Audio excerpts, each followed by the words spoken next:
नमस्कार, आप डीटीवी भारत देख रहे हैं। मैं हूं आपके साथ निषेध ठाकुर। भूत बंगले के बारे में आपने कई बार सुना होगा और मूवी में भी देखा होगा, लेकिन आज हम आपको बिहार सरकार के ऐसे बंगले के बारे में बताएंगे जो कि मनहूस है और जो भी मंत्री इस बंगले में आता है वो अपना कार्यकाल पूरा नहीं कर पाता। इस वक्त मेरी मौजूदगी बंगला नंबर 6 के ठीक बाहर है, जो कि अभी वर्तमान में वीआईपी सुप्रीमो और बिहार सरकार के पशुपालन एवं मत्स्य विभाग के मंत्री हैं मुकेश सहनी। उनको ये बंगला अलॉट हुआ है। आपको एक बार तस्वीरें दिखा देते हैं। ये बंगला नंबर 6 है, जो कि अब तक जितने भी मंत्री इस बंगले में रहने आए हैं वो अपना कार्यकाल पूरा नहीं कर पाए हैं। इस वजह से लोग इस बंगले को मनहूस बंगला भी कह रहे हैं और एक बार फिर से इस बंगले की चर्चा जोरों शोरों से है। बंगले के बारे में बिहार में एक बार फिर से चर्चा तेज हो गई है। जो भी मंत्री अब तक इस बंगले में आए हैं वो अपना कार्यकाल पूरा नहीं कर पाए हैं। साल 2010 में सबसे पहले इसमें जदयू नेता और तत्कालीन उत्पाद विभाग के जो मंत्री हैं अवधेश कुशवाहा, वो रहने आए थे और वो अपना कार्यकाल पूरा नहीं कर पाए। 2 महीने पहले ही अक्टूबर 2015 में घूस लेने के मामले में वो फंस गए और उन्हें अपने पद से इस्तीफा देना पड़ा। बाद में उन्हें बंगला भी खाली करना पड़ा। इसके बाद साल 2015 में राजद के नेता को अपने पद से इस्तीफा देना पड़ा और आलोक मेहता उस समय मंत्री थे, सहकारिता मंत्री।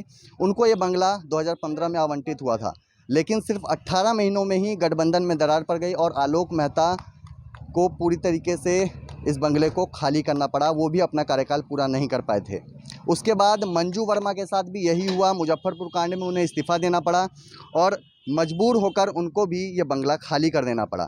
एक बार फिर से ये बंगला सुर्खियों में है, चर्चा का विषय बना हुआ। और सामने देखिए वीआईपी सुप्रीमो मुकेश सहनी आपको दिख रहे होंगे, खुद वो अभी इस बंगले में मौजूद हैं। लेकिन कब तक अब मुकेश सहनी इस बंगले में रहते हैं, ये बड़ा सवाल है, क्योंकि अब तक जो भी मंत्री इस बंगले में रहने के लिए आया है वो अपना कार्यकाल पूरा नहीं कर पाया है। और देखिए मुकेश सहनी की गाड़ी आप देख रहे हैं। मुकेश सहनी अब यहाँ से जा रहे हैं और ये सवाल उठ रहा है कि आखिर मंत्री मुकेश सहनी कब तक अब इस बंगले में रह पाएंगे, क्योंकि बंगला नंबर 6 जो भी मंत्री इसमें आते हैं उनके लिए ये बंगला मनहूस होता है और वो अपना कार्यकाल पूरा नहीं कर पाते हैं। एक बार फिर से बिहार की राजनीति में ये चर्चा तेज है कि क्या मंत्री मुकेश सहनी अपना कार्यकाल पूरा कर पाएंगे, क्या उनको ये बंगला छोड़ना पड़ेगा या फिर इस बंगले में वो रहेंगे।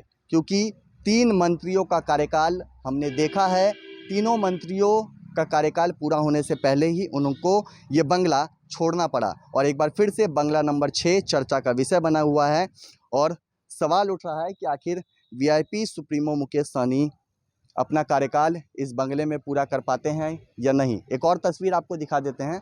ये जो मेन गेट आप देख रहे हैं, यहाँ पे पहले मुकेश सहनी का मंत्री पद का जो बोर्ड था वो भी लगा रहता था, लेकिन अभी आप चारों ओर देखिए पूरी तरीके से वो बोर्ड आपको कहीं भी नहीं नज़र आएगा और पूरी तरीके से बंगले का जो नक्शा है वो भी अब कहीं ना कहीं बदला हुआ नज़र आ रहा है। इससे पहले जो मंत्री थे अपने कार्यकाल में, उस समय बंगले की तस्वीर कुछ और हुआ करती थी और अब इस बंगले की तस्वीर कुछ और है। और मंत्री पद का जो बोर्ड मुकेश सहनी के इस 6 नंबर सरकारी बंगले पर लगा रहता था वो बोर्ड भी यहाँ पे नहीं है। और बिहार की राजनीति में ये चर्चा एक बार और तेज हो गई है कि आखिर क्या वीआईपी सुप्रीमो और बिहार सरकार के पशुपालन एवं मत्स्य विभाग के मंत्री मुकेश सहनी अपना कार्यकाल पूरा कर पाएंगे, क्या फिर उनको भी इस बंगले से हाथ धोना पड़ेगा, उनको भी ये बंगला खाली करना पड़ेगा। ये सवाल इसलिए उठ रहे हैं क्योंकि अब वीआईपी के तीनों विधायक उनके साथ नहीं हैं। बीती शाम बीजेपी का दामन तीनों ही विधायकों ने